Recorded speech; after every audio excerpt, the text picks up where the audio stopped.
بسم اللہ الرحمن الرحیم۔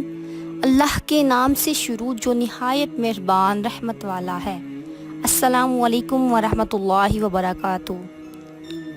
حضرت جابر بن عبداللہ رضی اللہ تعالیٰ عنہ سے مروی ہے کہ انہوں نے کہا کہ میں نے رسول اللہ صلی اللہ علیہ وآلہ وسلم سے سنا، آپ صلی اللہ علیہ وآلہ وسلم فرما رہے تھے، جب تم رات کے وقت کتے بھونکنے یا گدھے کے ہنہنانے کی آواز سنو تو اللہ کی پناہ مانگو، کیونکہ وہ ایسی مخلوق دیکھتے ہیں جو تم نہیں دیکھتے، اور جب پاؤں پر سکون ہو جائے تو باہر کم ہی نکلو، کیونکہ رات کے وقت اللہ تعالیٰ اپنی مخلوق میں سے جسے چاہتا ہے پھیلا دیتا ہے۔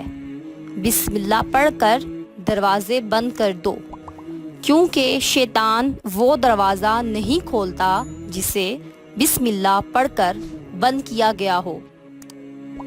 مٹکے اور برتن ڈھانپ دیا کرو اور مشکیزوں کے منہ بند کر دیا کرو۔ جزاک اللہ خیرہ۔ Subscribe for more videos.